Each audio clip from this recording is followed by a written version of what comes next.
about to leave, already packing.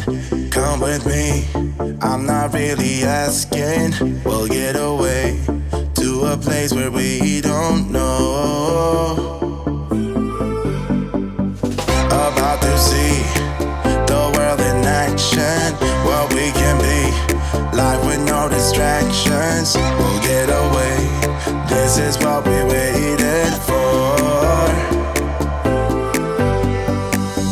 Take my hand, we'll make it somehow. We can't miss out. I'm done living life with the lights out, die with my own doubts. Be free with me. Let's go, let's be free with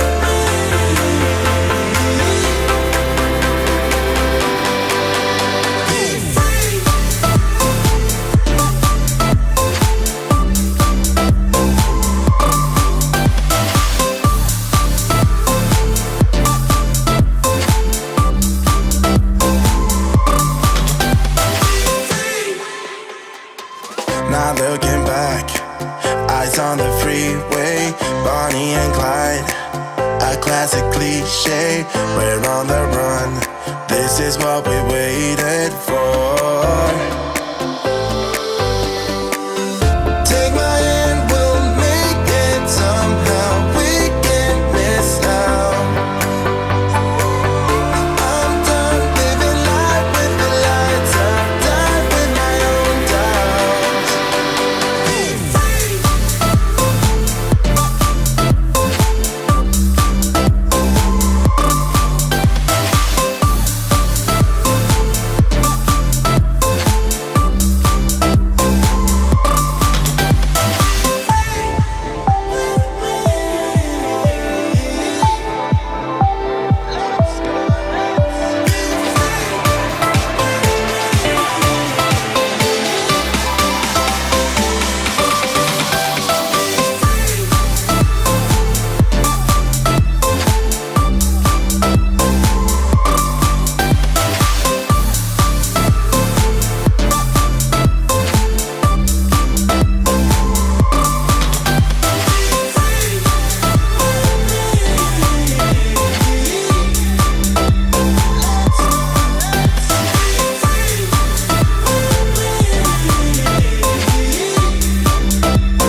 Good morning everyone, it's Jim here. Welcome to our 5th live AQA A-Level Business Revision Blast, and joining me as always, the man from Sunderland, Graham. Are you there, mate? Hello everyone. Oh, yes, phew. I'm here. I thought you'd frozen for a few seconds, but good news. How are you doing? No, I'm here. I'm very well. Are you all right, Jim? Yeah, I'm good. It's been a busy week. We've had 13,000 students join us for these live sessions, so it's been a cracking Absolutely week. incredible. But we've got this session and economics, A-Level Economics, at 2 o'clock this afternoon to finish the week off. But this should be a cracker. We've got some great questions, quite challenging questions again, I would say. What do you think? Yeah, I think this is probably the most challenging yet. So as usual, we've got 10 MCQs, some quite challenging calculations. So you will need a calculator or smartphone, a calculating implement. And in terms of the chat window, you will see that to your right. Every question has 4 possible answers, A, B, C, or D. So if you could type A, B, C, or D into the chat window, that would be great. If you've got any queries, by all means, please type them in the chat window there. Just to pick up on something that someone's typed in the chat window, most of the questions are applicable to Edexcel. Questions 8, 9, and 10 do cover some topics that aren't specifically on the Edexcel specification, but there is still of some value. Should we get cracking, Jim? Let's Should go we for start? it. Yeah, okay, let's go for it. Okay, so we're going to start off with a starter activity we've used for the past few weeks called the Big Reveal. What we're after is the name of a product. There are 5 clues that all point towards this product. So once you believe you've got the name of the product, then please type your answer into the chat window. So clue number 1 is this: it was invented during the late 19th century. So obviously that rules a lot of businesses out, namely ones that weren't invented, products that weren't invented during the late 19th century. So let's have a look at clue number 2. That's a difficult one. This product name is trademarked. So a trademarked product that was invented during the late 19th century. It's not the iPhone, and I don't think it is the Ford Fiesta. Clue number 3. Now we're getting somewhere here. The brand is owned and manufactured by Unilever. Some nice possible answers coming through. It's not Henry Hoover. It's not aspirin. It's not Farley's Rusks. What about clue number 4? Now, this product is a rich source of vitamin B. So that is a really key clue. So it's obviously some sort of food stuff. That is a rich source of vitamin B, and it's manufactured by Unilever. What do we think? It's not Coca-Cola or Jell-O. Let's have a look at the last clue. So it's commonly used on bread, toast, savory biscuits, or crackers. So what do we think? So a product that you might put on bread, toast, that is a rich source of vitamin B. And Amelia, I think, and Will were the first in with the correct answer. It is indeed Marmite. Now, in your assessments, you might actually get an extract on Marmite. And Jim actually was telling me earlier that he won a year's supply of Marmite. Yeah, 1 jar. So, shall we move on, Jim, to the actual MCQs? Let's start off with question 1. It's a calculation question on market share. So, on screen, you can see a table that relates to the size and growth of a market. In 2019, a business had a 10% share of this market. In 2020, its market share increased to 12%. What sales revenue did the business achieve in the market in 2020? So please type your answers into the chat window, whether you think it is A, B, C, or D. A few seconds to have a go at that. What do we think?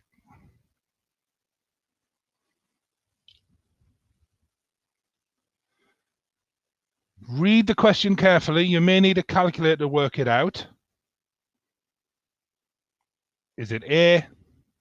Is it B? Is it C? Or is it D? And I think Amelia is there with the first correct answer. Jim, can we reveal it, please? It is indeed D. The majority went for C. Let's quickly find out why it is D. So the first step here is to calculate the size of the market in 2020. Well, we know the size of the market in 2019 was 5 million, so we need to increase that by 15%. So we can do that by multiplying the 5 million by 1.15. We need to therefore to find 12% of that increased market size, which was 5,750,000. We can do that by dividing that by 100, multiplying it by 12 to give us 690,000. So this is a really common type of question where you have to interpret some data and then apply your knowledge of market share to it. So it's obvious a lot of students there fail to recognize that the market had grown. So the answer was 690,000. Well done for all those who got that right. Let's have a look at question number 2. Question number 2. In order to reduce costs, a business decides to implement a strategy of delayering along with increasing the number of subordinates reporting to each remaining manager. The effect of this on the organizational structure of the business will be A, taller hierarchy and wider spans of control. Will it be B, taller hierarchy and narrower spans of control? Will it be C, a flatter hierarchy and narrower spans of control? Or will it be D, a flatter hierarchy and wider spans of control? So read the question carefully and decide whether you think the effect on the organizational structure will be A, B, C, or D. So Cuba there saying that was covered in his business or her business lesson today. That's a stroke of luck there. So Cuba, what is the answer? Is it A, is it B, is it C, or is it D? What do we think? Lots of answers coming through now on the chat window. Can we reveal the answer, please? And it was D. I think every single person got that right. So that is fantastic.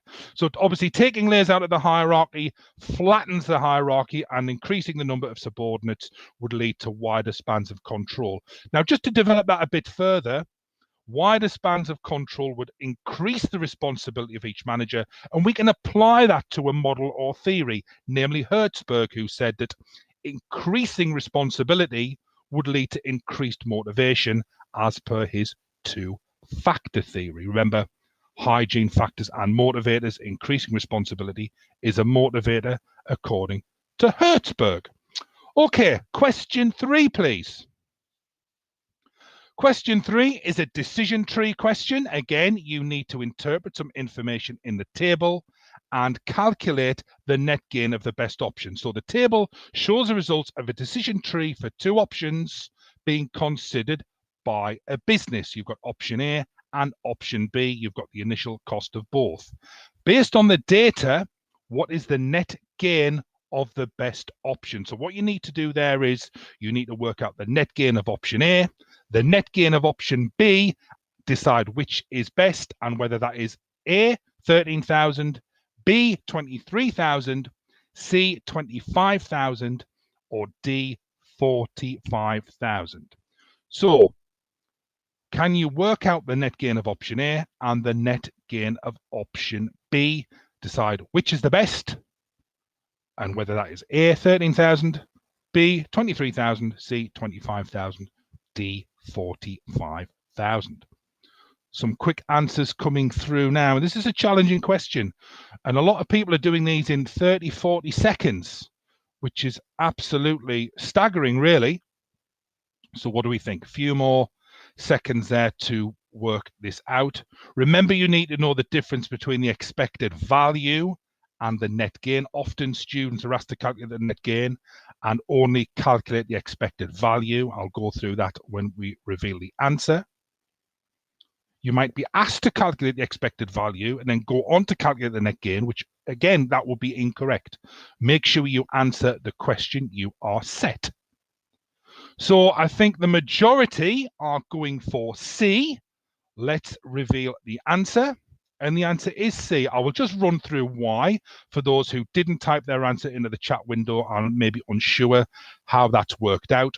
So in order to work out the net gain for option A, we multiply the 50,000 by 0.4 because it's got a 40% chance of success. That gives us £20,000. We multiply the 5,000 by 0.6. That gives us 3,000. We add those two together to get 23,000. That is our expected value.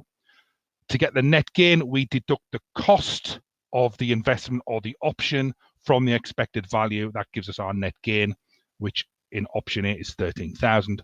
Option B, we do the same again. This time we multiply 75,000 by 0.6 to give us 45,000. Obviously, 0 times 0.4 is 0. So the expected value is £45,000. To get the net gain, we simply deduct the £20,000 to get 25,000. It has the highest net gain, therefore C was the correct answer. 1 point in relation to decision trees you need to be really, really careful about in case you get one of these in your assessment is to read the expected outcomes carefully. There has been a previous exam question where one of the expected outcomes was a minus figure. Lots of students failed to see the minus, therefore got the incorrect answer. So make sure you read the question carefully. Fantastic. Let's look at question 4 now. Question 4 is a challenging question. A challenging question. I'm going to give you a bit longer on this and spend time running through the answer. So a business has a break-even output of 2,000 units when it sells at a contribution per unit of £8. The business currently makes a profit of £4,000. What is its margin of safety? It's not F. It is definitely not F. I can assure you of that. See if you can work through it.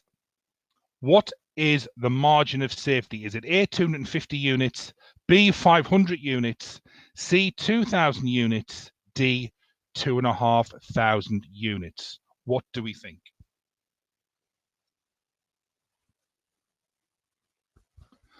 As suspected, answers are ranging from A, B, C, or D. It's definitely one of those. That's for sure. It is definitely either A, B, C, or D. Now, questions like this, before we look at the answer, questions like this really test your knowledge of the key concept, in this case, contribution, break even, and profit, where you perhaps need to rearrange one of the formulas to get the correct answer. So this is an MCQ, but if you've got a question like this in one of your assessments that was a calculation question that wasn't an MCQ, remember, always show you're working out. Always show you're working out. That way you may get some marks even if your final answer is wrong. Let's look at the answer, and I'll run through because we have a broad spread of answers. It was 500 units. Now, there are two ways you can work this out. I will go through both. I think it's really important. Firstly, the fixed costs, where we can work the fixed costs out. They're £16,000. That's found by multiplying the 2,000 units of break even by the contribution per unit, gives us £8.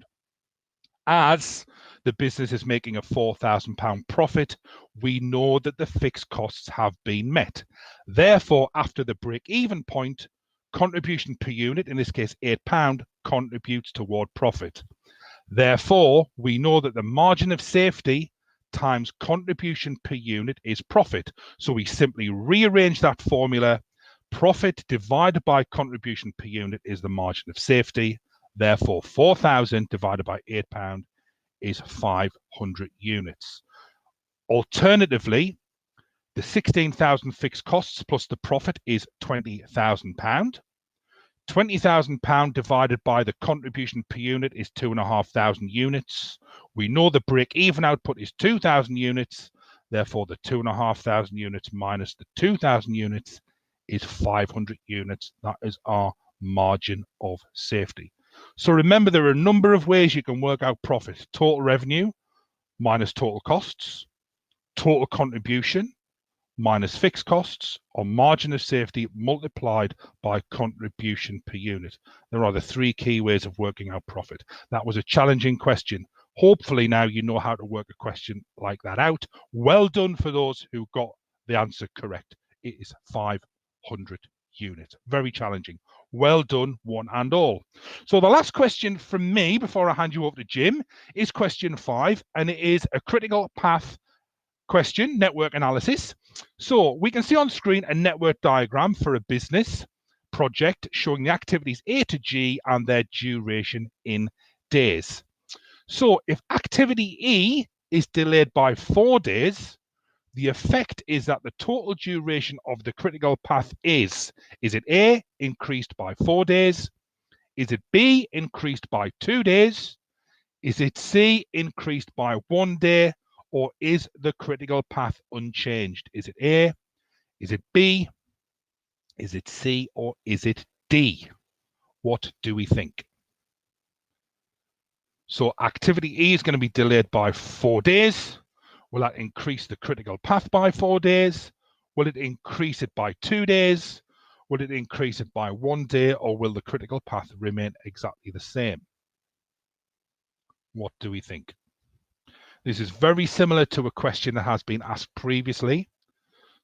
So it is really important you understand critical path analysis and network diagrams, earlier start times, latest finish times, how to calculate float, and how to identify the critical path. So we've got a lot of mixed answers here. We've got some A's, we've got some B's, we've got some C's, and we've got some D's. What do we think? Yes, so there's a comment there in the chat window. So if you are a year 12 student, then quite possibly you will not have covered this because it is a decision-making concept that appears in, the year 13 area of the specification. So don't be concerned if you've not covered it yet. If you have covered it, that's great. If you haven't, That's absolutely fine too. Jim, can we reveal the answer, please? So the answer is 1 day. So fantastic if you got that right. So let's just work through it. If activity E is delayed by 4 days, then activity E would increase to 8 days. Node 5, the EST of activity G would increase to 11 days. The EST of activity E, 3 days plus 8 days, that's how that's worked out. 11 days plus the duration of activity G, which is 2 days, gives us 13 days, which tells us that the critical path has increased by 1 day. And it is really important to note that activity E now is a critical activity. Before it had flow time, now it's a critical activity. Therefore, it's going to impact on the length of the critical path. Fantastic. Some challenging questions there, and everyone has done really, really well. I'm going to hand you over to Jim now, who's going to take you through questions 6 to questions 10. Yeah, thanks, Graham. I mean, yeah, those are as hard as they get, those first 5 questions. And I think what we've tried to do is to really raise the game from these sessions. Previous sessions, the students have done incredibly well, and they're responding to the challenge of some difficult questions. They won't always all be as difficult as these in your assessments. Okay, question 6. This one's on budgeting, which is another examiner or assessment favourite. This is what's known as a 2-statement question, where the question gives you 2 statements and you have to decide whether each is true or false, and then choosing the combination from the footer there, A, B, C and D, which are always the same. True, true, true, false, false, true, false, false. So let's just look at the 2 statements there. A favourable cost variance occurs when budgeted costs are lower than actual. And statement 2, an adverse profit variance occurs when budgeted profit is higher than actual. So work through those 2 statements and then decide whether each is either true or false, and then select the option from the bottom. Variances can be assessed in lots of different ways. You might be asked to actually calculate one from some budgeted information. You might be given the variances and asked to interpret them, perhaps use them as part of some context for your analysis, or you could get a question like this that basically tests the underlying understanding of the concept. What do we think the answer is? Let's have a look in the chat window there. There's quite a range of answers coming through, but a lot of people are going for B and C. In fact, more people towards the end are going for C. Let's have a look at the answer. And it is C, so well done if you went for C, but I understand why you went for the others, if you did. I think the key thing with variance is to remember that favourable means good news. If you always remember, favourable is good news for the business, and therefore adverse means bad news. And what I mean by that is you can always work it out if you remember that. So statement 1, budgeted costs are lower than actual. Well, that's bad news, isn't it? Because actual costs are higher than budget. That's going to be bad news. So that statement must be false.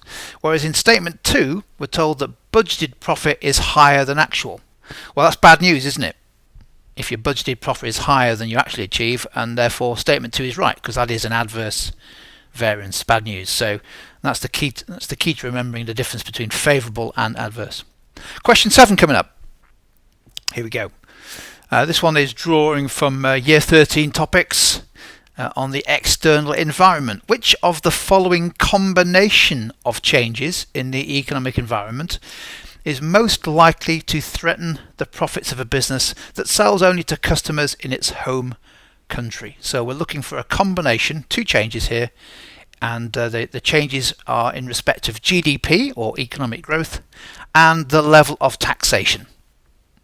So which of those combinations is most likely to threaten, i.e. reduce, the profits of a business that sells domestically, sells to customers in its home country? What do you think? A few more seconds to have a go. Will's gone for B. Dan's gone for B, and lots more of you.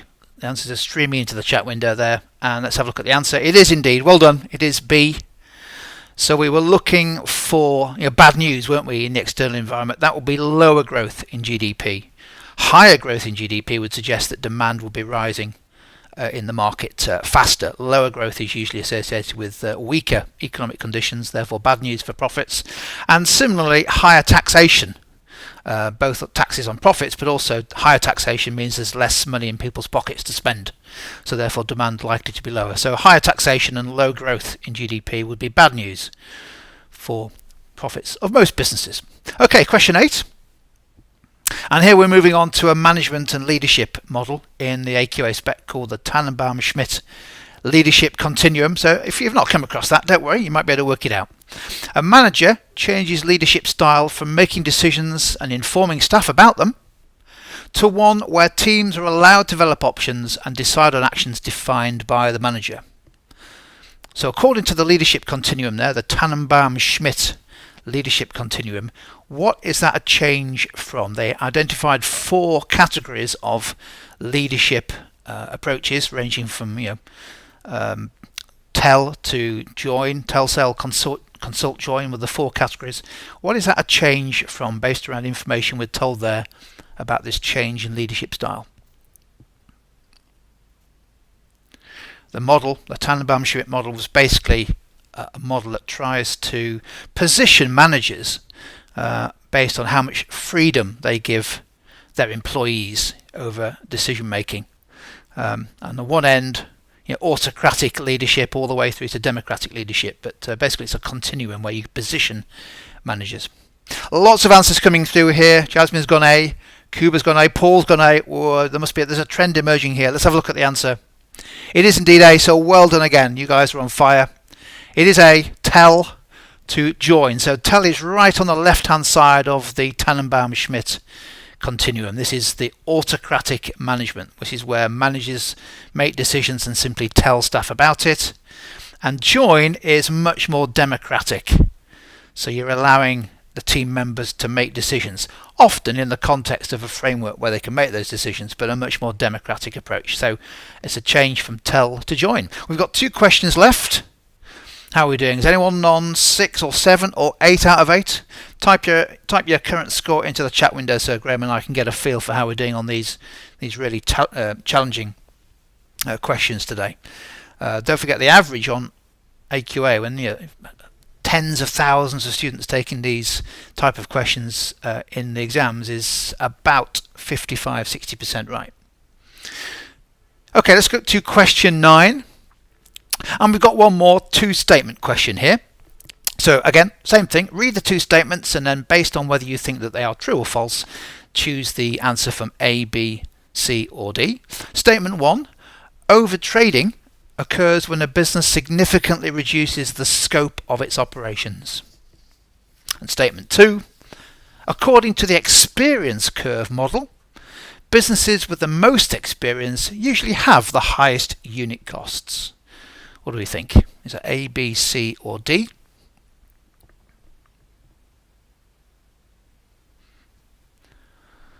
These 2-statement questions are very popular in AQA style assessments and exams because they enable the questioner, the examiner, the assessor to cover more than one concept or more than one theory. And lots of answers coming through, and it looks like Mimi's got it spot on. Yeah, both false. Jasmine, Paul, Will. Oh, they're flowing in. Loads of people putting answers in. Well done. The answer is indeed D. Give yourself another pat on the back. Overtrading. Oh, well, it's the opposite from what the statement says, isn't it? Overtrading is associated with a business that grows too fast. It opens, for example, a retail chain opening far too many new stores and putting the inventories into them and taking on the rent. In other words, overstretching the business. And often what happens is the business runs out of cash. So its operations grow too fast. Retrenchment would be where a business significantly reduces the scope of its operations. And the experience curve model, again, you correctly identified that statement as being false. The experience curve model basically suggests that as firms become more experienced, they develop their expertise in a particular market or product or production process, that is what enables them, along with economies of scale, to reduce their unit costs. If you like, it's unit costs that fall because of expertise and experience as well as the sheer size. So well done. That was false as well. We've got one question left. Let's see whether we can get this last one right. Corporate social responsibility is our topic for this last question.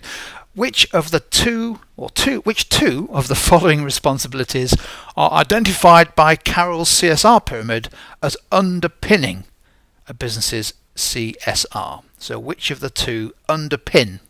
In other words, which are the two bottom layers of the CSR pyramid, Archie Carroll's CSR pyramid? Which combination of responsibilities there? Is it A, legal and philanthropic? Is it B, economic and legal? Is it C, philanthropic and ethical? Is it D, ethical and economic? By typing the same letter several times, it gives me a feel for how confident you are in the answer, or it means that your keyboard is stuck, or both. But I can see that several people have gone for the triple letter combo, and a few more seconds for you to have a go at that. Let's have a look. Anybody else got an answer? Oh, they're flying in now. Let's have a look at the answer. It is indeed B. Well done. Well done. It is economic and legal. Carroll's CSR pyramid, it identified basically 4 ways in which a business can meet its corporate social responsibilities, the responsibilities that businesses owe to society. And what Carroll argued is that the foundation of being able to do that was firstly society needing businesses to make a profit, his so-called economic layer, the foot of the pyramid. You can't deliver CSR if you're not making a profit. And similarly, he also argued that it was absolutely essential that businesses first met their legal responsibilities. In other words, to act within the law before going on to meet their ethical responsibilities, and right at the top, philanthropic or charitable responsibilities. But you have to get the economic, high profit, and legal bits sorted first. Otherwise, what you do in philanthropic or ethical terms is perhaps undermined by your failure to make a profit or failure to follow the law. Well done, fantastic, great performance on the MCQs. Challenging questions. Shall we finish off with a very quick activity? We've got a minute left, and if we get this right, it will mean that we're able to finish the session. YouTube won't allow us to finish the session unless one of you can crack this code. On the screen there we have 6, in fact the 6 leading grocery supermarkets in the UK, A, Aldi through to F Morrison's. 6 letters. Can you put the code in, please, the 6 letters that list those supermarkets in terms of their market share last month, with the first letter being what you believe to be the biggest market share. So 6 letters, and as soon as the correct code is typed into the chat window, we will the system will automatically move you on, and I'll be taking a look to see. Oh, hang on! Wow, that was quick. That was amazing. Let's just go back on the chat to who did that. It's all automatic. The chat triggers the YouTube algorithm. I think it was Amos Vlogs, MJ Amos Vlogs, that was first, followed closely, literally a nanosecond later, by Will Mason. And Kuba, I think, was third. So fantastic. Lots of other people had a go. Wesley, I think, has just typed in after having seen the code being cracked. Oh, maybe not. Maybe just before the code was cracked. But you did it. Fantastic. Which is good news for me and good news for Graham, because it means that's it, G. We've got through the 10 questions. Yes, superb. Those were tough, weren't they? They were tough, and the level of response was incredible. They were tough questions. And the good thing is, it was quite clear that some students hadn't covered some of the topics, but obviously we're recording this session. It's on our YouTube channel, so you can go back and watch it anytime and go back through it, and that's why we do some very detailed explanations of the answers on each one. Don't forget, G, also now we've got tutordu.net/live. If you go to the replay section, you can also now download, I think it should be live in about, just looking at the clock there, about 2 or 3 minutes. You'll be able to download the PowerPoints as well. So if you want to work through the PowerPoints independently of the video or the replay, you can do that as well. Perfect. So if you liked what you've just seen, please give us a thumbs up on our video, subscribe to YouTube, and then you get an alert when the next one is running. Now, we are aware that schools are going back. Great news. next week. We also know that some are staggered. We still intend to run these, and we're looking at maybe next Friday doing a lunchtime slot. So obviously we are also aware that lunchtime varies between schools and colleges. In the chat window, can you just type in an ideal lunchtime slot for next Friday? So if you think maybe 1 o'clock or 1:30, 12 o'clock, 12:30, and we will try our best to accommodate the majority. So if you could type that into the chat window. If you can't make it, that's fine. Again, as Jim just said, you can download the PowerPoint and you can watch a recording of or 1:15 to 2:15, so any time between then, 12:50. So we're getting, so that's really, really useful for us there. So what we'll do is we'll have a look at putting something in between those times and allowing the maximum amount of people to attend. If you want us to cover anything in particular, now's the time to just type that in the chat window. We've got a few seconds left. If there's any particular topics, etc., you want us to cover, maybe some like investment appraisal, things like that. So you're watching the recording, that's absolutely fine. So I think on more times coming in 12:30 or 2:15, that's a long lunch time. That's absolutely fantastic. So I think Jim and I can definitely work around the lunchtime slot on a Friday, because we are very, very keen to do them. The level of answers is absolutely superb, and we really enjoy doing them. So I think on behalf of Jim and I, thank you so much for taking the time to spend with us and going through these quite challenging questions. You've done really, really well. Amazing, actually, amazing. So I think on behalf of Jim and I, thank you so much, and hopefully we'll see you next week, and good luck with your return to school or college next week. Yeah, thanks very much. See you soon. See you, everyone. Thank you.